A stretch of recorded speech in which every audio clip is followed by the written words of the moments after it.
Assalamualaikum warahmatullahi wabarakatuh. Semangat pagi anak-anak hebat tuh yang sudah setia menunggu Bu Tenri. Terima kasih ya sudah berjuang bersama Bu Tenri untuk belajar berbahasa Indonesia dengan baik dan benar. Anak-anak hebat, sebelum kita masuk kira-kira kita belajar tentang apa hari ini, kita baca basmalah dulu ya. Semoga Allah memberikan kemudahan lancaran untuk kita, kemudian memberikan keberkahan untuk pembelajaran kita ya. Bismillahirrahmanirrahim. Kalau sudah, berarti saatnya kita mulai agenda kita kali ini. Apa sih Bu Tenri? Ini loh. Bedah soal latihan persiapan ujian satuan pendidikan kelas 12 bagian pertama. Nah, selamat ya yang sudah berjuang pada tahap ini. Kalian yang sudah menantikan video pembelajaran kali ini, bedah soalnya seperti apa? Nih, menemani kalian yang sistem kebut semalam dengan pembelajaran Bu Tenri yang sederhana, semoga dapat memberikan pemahaman yang sempurna ya. Kita langsung mulai saja. Karena kalian yang sudah belajar sampai tahap ini, wah, kalian hebat ya. Ini dia kisi-kisi soalnya, 20 soal saat ini. Nah, padahal sebenarnya ada 40 soal yang disediakan dengan kategori komposisi soalnya adalah ada yang mudah, ada yang sedang, ada yang sulit. Gitu ya. Wah, menurut saya mudah semua Bu Tenri. Wah, ada juga yang bilang, wah sulit Bu Tenri. Nah, enggak apa-apa. Kita belajar bersama nih. Ini kalian yang sedang menanti pembelajaran kita nih. Langsung saja.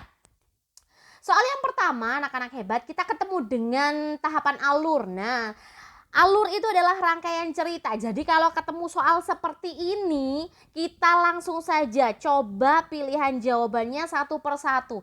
Ingat, alur itu ada alurnya maju, alurnya mundur, alurnya campuran. Tapi kalau seperti ini dipastikan rangkaian peristiwa dari kalimat satu, pilihan jawaban yang kedua, ketiga, keempat, kelima, dan keenam itu membentuk satu rangkaian cerita yang runtut.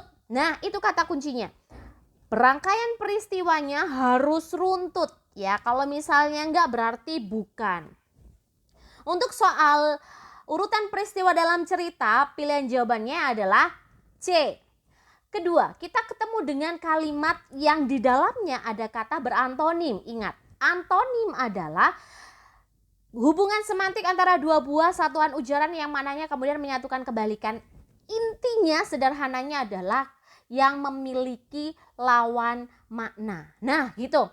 Di mana Bu Tenri? Ada di kalimat nomor 5. Di mana? Mana sih kalimatnya? Di situ ada kata menyedihkan dan menyenangkan. Nah, di situ adalah kalimat yang menyatakan adanya hubungan ya berlawanan. Soal nomor 3. Kata yang memiliki makna sama. Nah, kalau tadi kita bertemu dengan antonim, berarti sekarang kita bertemu dengan sinonim. Tetapi anak-anak hebat harus dikaitkan dengan konteks kalimatnya. Jangan sampai oh ya padanan kata ini gitu ya. Ternyata itu harus sama maknanya ketika dimasukkan dalam konteks kalimatnya. Untuk soal ini yaitu kata yang memiliki makna kualitas adalah mutu. Bu Tenri sudah berikan, ini adalah menurut Kamus Besar Bahasa Indonesia. Berikutnya soal nomor 4. Ide pokok. Ide pokok itu apa sih Bu Tenri? Ide pokok, gagasan pokok, gagasan utama, pikiran utama, pokok pikiran itu sebenarnya sama. Maksudnya sama. Nah, bagaimana cara mencarinya? Silahkan Anda temukan kalimat utamanya terlebih dahulu ya anak-anak hebat. Setelah ketemu kalimat utamanya terus diapain? Kan kalimat utama sama ide pokok itu beda Bu Tenri. Iya. Kalau ide pokok itu tersirat dalam kalimat utama. Jadi silahkan kalian sederhanakan. Kalau rumusnya, nah pakai rumus, ada rumusnya Bu Tenri? Iya. Jadi kalau rumusnya dalam penentuan ide pokok itu ketemu kalimat utama, setelah itu cari subjek dan predikatnya kalimat utama. Nah itu yang dimaksud dengan ide pokok. Sederhana? Iya. Berikutnya anak-anak hebat soal nomor 5, kalimat yang berbentuk opini. Nah, opini sebenarnya adalah pendapat, tanggapan, pengetahuan, dan pola pikir yang dimiliki seseorang dalam menanggapi sesuatu fenomena yang belum terjadi, sedang terjadi, atau sudah terjadi yang didukung dengan fakta-fakta atau data-data dan bisa disampaikan secara lisan atau tulisan. Kita lihat di sini yang masih belum kejadian. Nah, itu yang mana sih? Nah, di sini ada kalimat nomor 4. Kenapa di situ ada kata perlu waktu yang sangat lama? Itu masih menggunakan kata perlu. Berarti itu merupakan opini penulis. Nah, belum sampai kejadian. Nah, itu yang dimaksud dengan opini. Ada di mana? Di kalimat nomor 4. Begitu ya. Berikutnya ada soal tentang konjungsi anak-anak hebat. Nah, konjungsi itu apa? Konjungsi itu adalah kata hubung, bisa antar kata, antar klausa, antar paragraf, antar kalimat, bisa ya. Kemudian ini kalau soal seperti ini langsung aja dicoba satu persatu. Yang memakan waktu iya. Kenapa? Karena untuk mengaitkan kalimat satu dengan kalimat yang lain itu ada yang namanya harus nyambung, itu bahasanya. Bahasa sederhananya kohesi dan koherensinya gitu. Tapi bahasa sederhana nangkepnya kalian itu adalah harus nyambung antara kalimat satu dengan kalimat sebelumnya. Kira-kira kata hubung mana yang tepat? Jawaban untuk soal nomor 6 adalah E. Berikutnya soal nomor 7, tokoh utama anak-anak hebat. Jadi namanya tokoh utama adalah tokoh yang menjadi penggerak cerita, yang punya tugas untuk membawa pembaca hadir ke dalam cerita tersebut. Jadi kalau nggak ada tokoh utama, ya sudah nggak ada cerita. Nah, itu intinya. Soal nomor 7 jawabannya Budi. Kenapa? Ya karena kalau tidak ada Budi nggak akan ada cerita tentang Budi. Itu sih bahasa sederhananya. Soal nomor 8. Kalau tadi ketemu dengan tokohnya, orangnya. Nah, sekarang adalah wataknya. Bagaimana cara menentukan? Ada cara pengarang dalam menyampaikan watak tokoh itu ada secara langsung, ada yang secara tidak langsung. Kalau langsung ya sudah secara tersurat.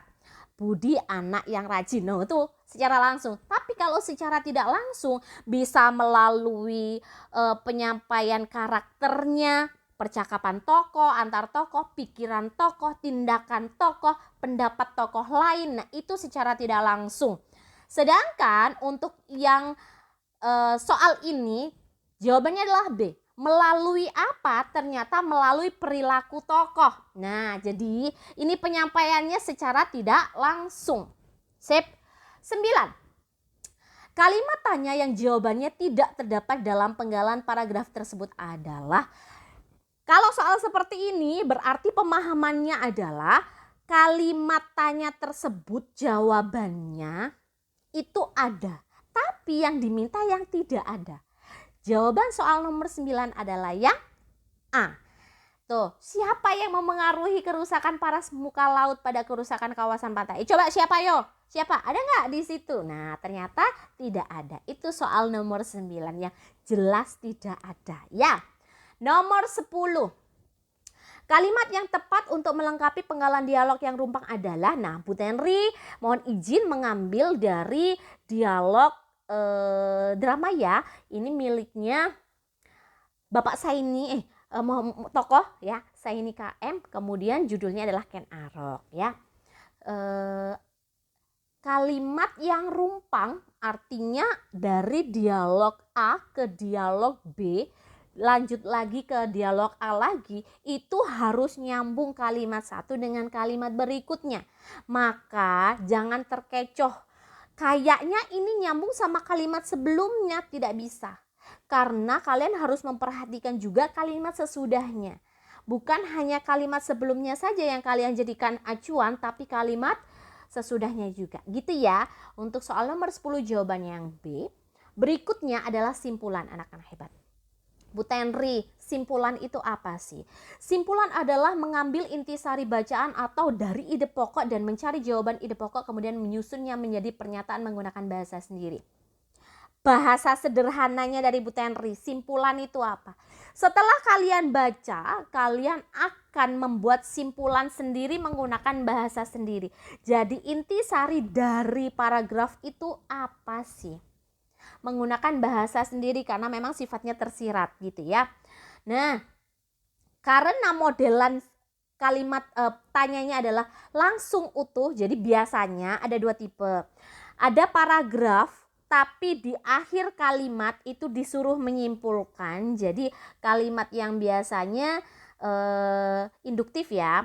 Nah, kalau yang ini tipenya adalah paragrafnya utuh, kalian suruh menyimpulkannya sendiri. Nah, itu jawaban untuk nomor 11 adalah yang B. Kenapa?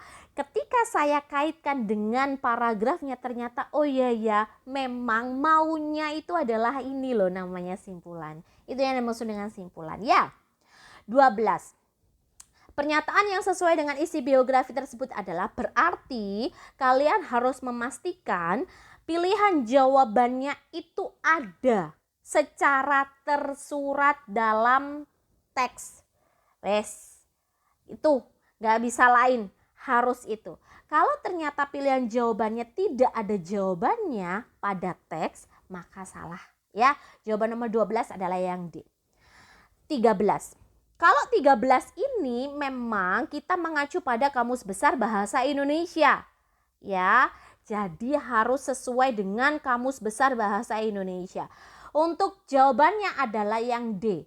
Atlet, profesional, metode, konsekuen, dan amatiran. Jadi itu ya. 14.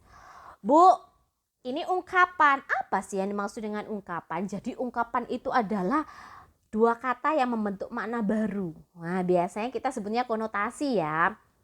Artinya apa sih Bu angin lalu itu? Angin lalu adalah sesuatu yang bersifat sementara, bisa juga bermakna kabar yang belum pasti, ada juga yang bermakna sesuatu yang tidak perlu didengar, dan bisa juga bermakna sesuatu yang remeh. Nah, Bu Tenri ambil juga pengertian ini dari Kamus Besar Bahasa Indonesia. Soal nomor 14 jawabannya adalah D, angin lalu. Soal berikutnya. Nomor 15, sama dengan yang tadi. Kalau yang tadi itu adalah ungkapannya, nah kalau sekarang adalah maknanya. Nah ya, hampir mirip ya soalnya, tapi beda kalimat tanyanya. Kalau yang ini adalah maknanya. Sorry. Kelewatan. Jadi arti dari angkat kaki itu menurut teksnya itu adalah meninggalkan daerahnya gitu ya, angkat kaki. Padahal kalau secara denotatif angkat kaki itu ya sudah kakinya diangkat, tapi kalau secara ungkapan atau mana konotasinya artinya adalah meninggalkan daerahnya. Ini sesuai dengan konteksnya. Sekali lagi sesuai dengan ilustrasinya. Nomor 16. Kata baku. Nah, kalau kata baku berarti harus sesuai dengan Kamus Besar Bahasa Indonesia. Dah, itu harus wajib. Soal yang menurut kata baku itu yang di mana sih Bu Tenri? Iya, yang di soal nomor kalimat nomor 1. Aktif. Yang nomor 2 aktivitas itu tidak menggunakan F tapi menggunakan V. Kemudian soal kata resiko itu bukan resiko tapi risiko. Kemudian apotek itu apotek bukan apotik gitu ya. Berarti soal nomor 16 jawabannya yang benar adalah yang E, aktif. Berikutnya nilai moral anak-anak hebat. Nah, nilai moral ini adalah salah satu unsur ekstrinsik dalam sebuah karya. Nah, yang kaitannya dengan kehidupan sehari-hari. Nah, itu yang bisa kita temui di kehidupan sehari-hari. Nilai moral berkaitan dengan etika, berkaitan dengan tingkah laku. Nah, perilaku kita. Nah, jawabannya apa? Yang C. Ingat, kalau nilai moral itu adalah pesan yang ingin disampaikan melalui pengarang berdasarkan ceritanya. Nah, kalau seperti ini adalah satu keberanian. Ini keberanian kan sudah muncul secara perilaku. Nah, sesuai dengan perilaku, etikanya. Nah, di sini biasanya bisa ditemukan dalam perilaku tokoh begitu. Ya, soal nomor 17 jawabannya yang C. Berikutnya soal nomor 18. Lamaran pekerjaan ya anak-anak hebat. Kalau kita ketemu ilustrasinya itu ada iklan gitu ya. Berarti kalian harus memastikan bahwa kalimat pembukanya itu ada kata-kata menurut iklannya yang terdapat pada iklan gitu. Tentu saja kalimat lanjutannya juga harus santun, sopan begitu ya. Oke, jawaban untuk nomor 18 adalah yang B. Berdasarkan lowongan kerja yang terdapat pada iklan untuk tenaga pembukuan, dengan ini saya mengajukan lamaran untuk mengisi lowongan kerja tersebut gitu ya.